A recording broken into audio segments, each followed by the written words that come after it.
Sud Radio, les vraies voix qui font bouger la France. Et les vraies voix du moins qui essayent de faire bouger la France. Édition spéciale ce soir, la France encore frappée par un attentat islamiste ce matin. Ce sont les catholiques, cette fois-ci, ce sont les catholiques à nouveau qui ont été visés, puisque ce matin un homme, vous le savez, a sauvagement égorgé 2 femmes et un homme dans la basilique Notre-Dame de Nice. Ses derniers mots avant d'être conduit à l'hôpital étaient « Dieu est grand ». Emmanuel Macron s'est rendu sur place après les faits, on l'écoute. Je veux ici dire d'abord et avant tout le soutien de la nation tout entière aux catholiques, de France et d'ailleurs.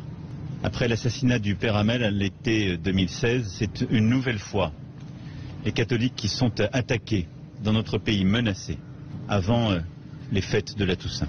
La nation tout entière se tient à leur côté et se tiendra pour que leur religion puisse continuer de s'exercer librement dans notre pays. Car notre pays, c'est cela, ce sont nos valeurs.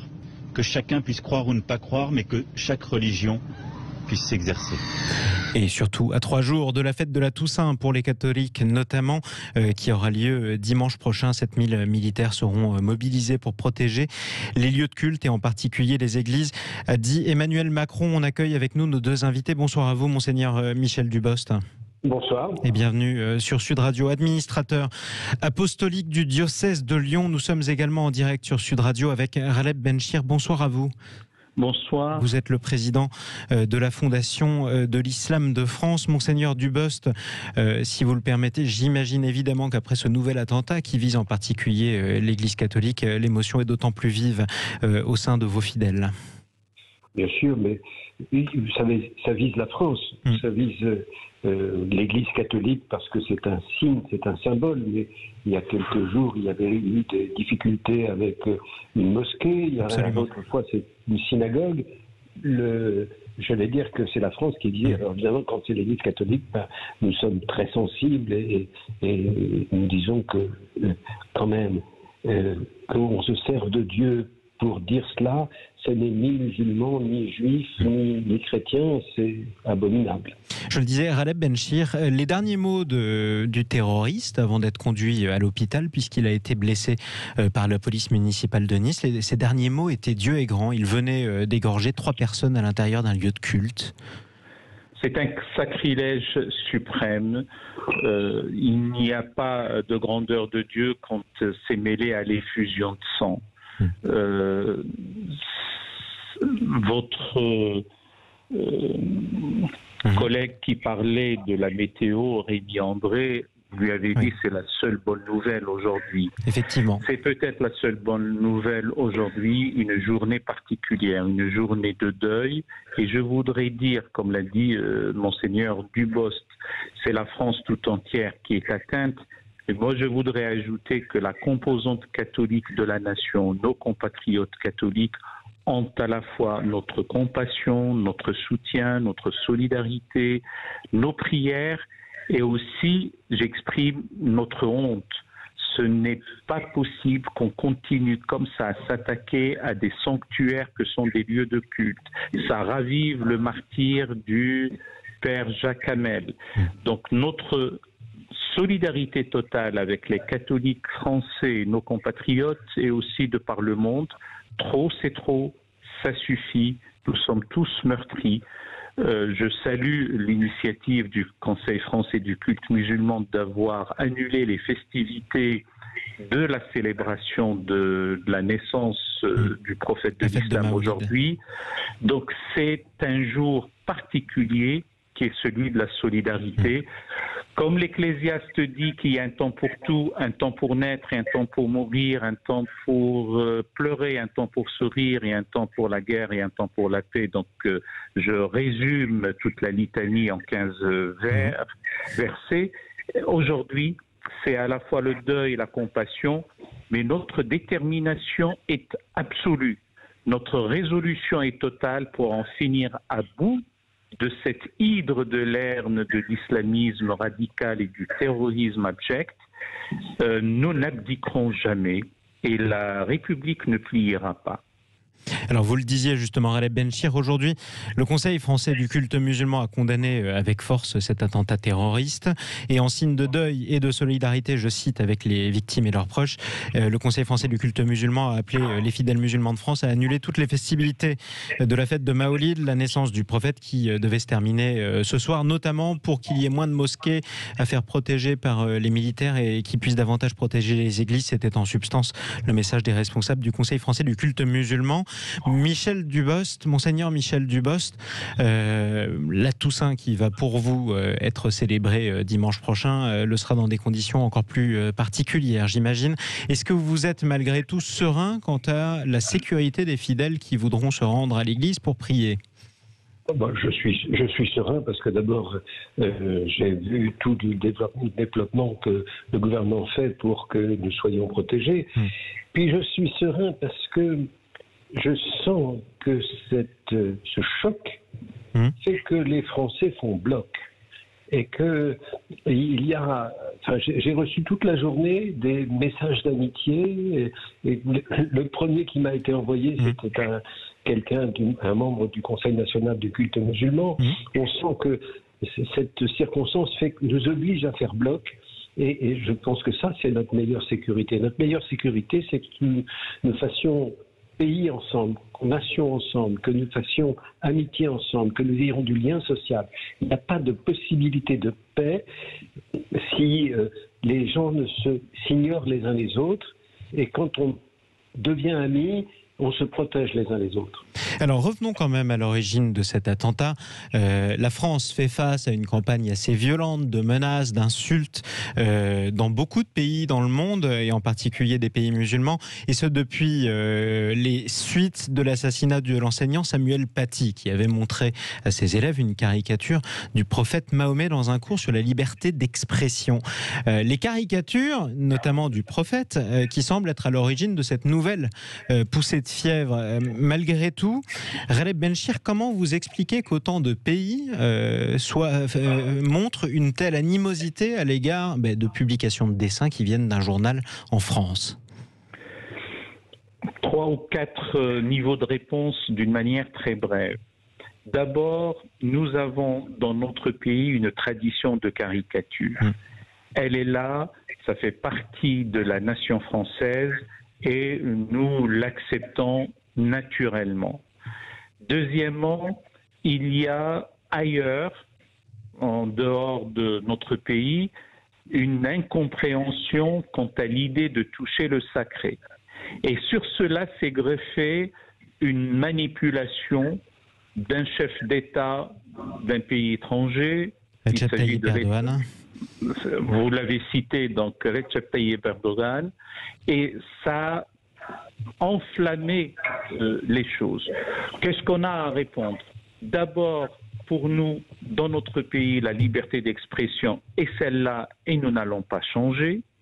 Deuxièmement, la meilleure façon pour les musulmans de France et de par le monde d'honorer leur prophète, c'est de suivre son enseignement et qui est celui du pardon, de la réconciliation, de la mansuétude, de la magnanimité, de la grandeur d'âme, de la patience devant l'adversité. Et ce n'est pas en égorgeant, en tuant, décapitant, en s'attaquant à des innocents que l'on honore, bien au contraire. Et donc, c'est une crise profonde, morale, intellectuelle, spirituelle, qui touche de larges franges de musulmans de par le monde et aussi dans notre pays. C'est une rude épreuve, mais nous n'allons pas l'accepter en étant tétanisés. Donc, la résolution est totale pour subsumer cette violence et à l'unisson avec les forces de l'ordre, avec les renseignements généraux, élaborer ce fameux double discours, ce fameux contre-discours qui n'a jamais été suffisamment entendu. Et surtout en ce qui nous concerne à la Fondation de l'Islam de France, ce sont les réponses éducatives. Éducatives, oui. À plus forte raison, bien entendu, ce n'est que par l'ouverture à l'altérité confessionnelle, à la diversité religieuse, à l'éducation, l'instruction, l'acquisition du savoir, la culture, la connaissance, voilà ce qui nous sauvera du fanatisme. Alors Recep Benchir, vous parliez à l'instant du président turc Recep Tayyip Erdogan. La Turquie aujourd'hui, en tout cas son ministère des Affaires étrangères, je cite, condamné fermement l'attentat de Nice et exprimé sa solidarité auprès des familles des victimes. 3 victimes, je le disais, 3 personnes qui étaient vers 9h du matin à l'intérieur de la basilique Notre-Dame de Nice, qui ont été égorgées par un terroriste islamiste. Cet homme a été neutralisé par la police municipale de Nice. On reste ensemble sur Sud Radio. Les vraies voix qui font bouger la France reviennent dans quelques instants en compagnie de Recep Benchir, président de la Fondation de l'Islam de France, et de Monseigneur Michel Dubost, administrateur apostolique du diocèse de Lyon. Les croyants face au terrorisme et face aussi à la haine et à l'intolérance. On en parle dans quelques instants. À tout de suite.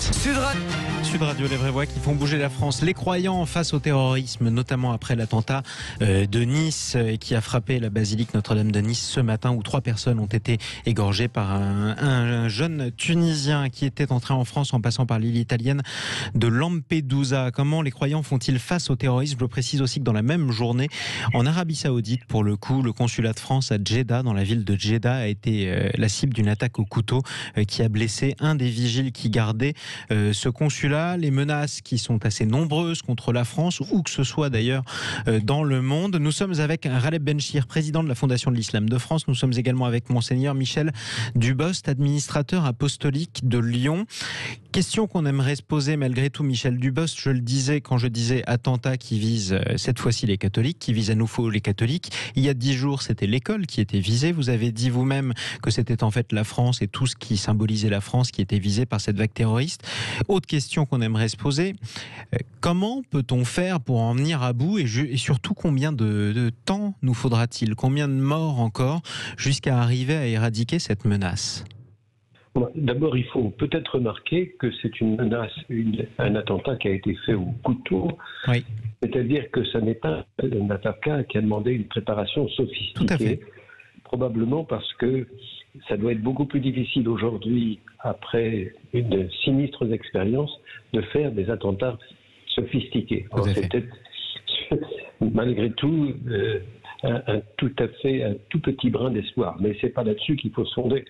Il faut se fonder sur un changement profond. Le problème chez nous, c'est que nous avons une communauté musulmane qui est une communauté fraternelle avec qui on s'entend. On peut avoir des différences, mais comme on a des différences entre citoyens, ce sont des concitoyens comme les autres.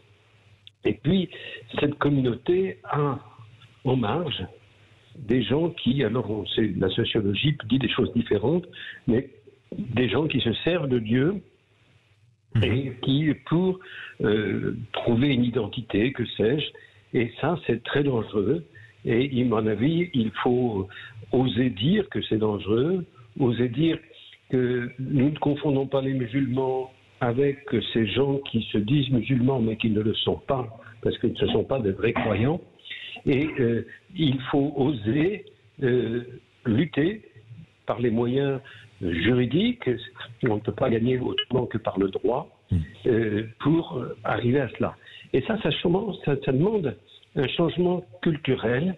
Il faut aussi que nos citoyens, nos concitoyens réfléchissent à ce qu'est la vérité, à ce qu'il faut de culture pour comprendre l'autre, qu'on peut être différent et s'entendre parce qu'on a une culture commune. Et ça, c'est très important. Ça demande du temps, ça demande de l'éducation. C'est pas tout à fait fortuit que ce soit un professeur qui a été assassiné la semaine dernière et que ce soit que ce soit des personnes qui sont dans une église. Oui. Au fond, ces gens-là ne veulent pas qu'on réfléchisse. Alors vous disiez à l'instant, Michel Dubost, qu'il faut rester dans le cadre du droit. Ce matin, quelques heures après les faits, le maire de Nice, Christian Estrosi, s'exprimait, expliquait notamment en substance que trop, c'était trop, assez, c'était assez, et qu'il était temps, je cite, que la France s'exonère des règles de la paix pour faire face à cette menace. Est-ce que vous comprenez quand même cette exaspération et, si je puis dire, l'appel aux grands moyens de certains responsables politiques? Je comprends que M. Estrosi c'est le troisième attentat, à ma connaissance, qui se passe à lui. Donc il exprime une exaspération que tout le monde peut comprendre. Mais je pense que la démocratie perd quand elle n'utilise plus les moyens de la démocratie. En tout cas, l'évangile de Jésus-Christ perd si tout d'un coup nous utilisons d'autres moyens que ceux de l'évangile. Notre force, c'est notre douceur, c'est notre patience, c'est notre confiance dans l'autre. C'est ça qui est notre force. Et si nous prenons d'autres armes, nous serons perdus, puisque les terroristes sont bien plus forts avec les autres armes que ceux de la douceur de la justice. Ghaleb Benchir, je le disais, cette fois-ci, manifestement, il s'agit l'auteur de l'attentat islamiste est manifestement un Tunisien de 21 ans qui est entré en France en passant par l'île italienne de Lampedusa. Il y a 10 jours, c'était un jeune homme qui a quasiment grandi en France, bien qu'il soit né à Moscou et qui était entré en France avec toute sa famille, qui avait obtenu l'asile. Malgré tout, d'où vient la menace? On a l'impression qu'elle peut venir d'à peu près partout, de gens qui sont là depuis longtemps, comme de gens qui ne sont pas là depuis longtemps, comme de gens qui sont nés ici, qui ont grandi ici, parfois même de convertis. On l'avait vu à Saint-Étienne-du-Rouvray dans l'attentat qui avait tué, qui avait coûté la vie au père Jacques Hamel. D'où vient la menace? On a l'impression qu'elle est quand même partout. La menace, c'est malheureusement celle d'une idéologie mortifère. Et il n'y a aucune justification dans mes propos. Tous ceux qui ont commis ces attentats sont des ignares, des incultes, des personnes fanatisées et à l'esprit fragilisé par un discours qui a épuisé la donne identitaire avec toutes ses fêlures et ses fractures dans une approche religieuse sous prétexte que l'appartenance à la communauté des croyants, et Monseigneur Dubost a juste raison, dit que ce ne sont pas des croyants parce qu'un croyant ne tuera jamais son frère, l'homme, ou sa sœur, la personne humaine. Je pense à ces 2 femmes et aussi à ces 3 victimes de ce matin dans l'église de Nice. Eh bien, ce ne sont pas des croyants parce que l'homme est l'icône et le vicaire de Dieu sur terre. Donc on a affaire à des fanatisés, que ce soit dans notre pays des nationaux ou ceux qui sont venus et qui ont fait preuve d'un manquement à l'hospitalité, un manquement à la générosité, un manquement aux valeurs d'accueil du pays dans lequel ils sont venus, dans lequel ils ont été accueillis. Et comment on neutralise la menace qu'il représente? On parlait à l'instant avec Monseigneur Dubost qui appelait à respecter l'état de droit. Le maire de Nice qui lui au contraire appelle quasiment à ce que la France se comporte comme si elle était en guerre. Comment on vient à bout de cette menace? Alors là aussi je reprends ce que j'ai dit tout à l'heure sur 3 niveaux, mais encore d'une manière très brève, et je regrette pour ma part, sans vouloir m'appesantir sur le passé et sans autoflagellation aucune, je regrette la démission, l'incurie, la pusillanimité, la frilosité de certains hiérarques musulmans qui, en leur temps, n'ont pas su, n'ont pas pu, n'ont peut-être pas voulu faire ce qu'il faut et dire ce qu'il fallait dire. Maintenant, première réaction, et toutes les forces de l'ordre ont notre soutien le plus total, ça ne souffre aucun atermoiement. C'est première réaction. Deuxième réaction, bien entendu, au-delà de la condamnation, de l'indignation, etc., développer ce contre-discours, l'expliquer, le marteler, l'asséner. Je ne cesse pour ma part, à mon niveau humble et petit, de déminer, d'expliquer, ne serait-ce que pour les télévisions arabes de par le monde, arabes et musulmans.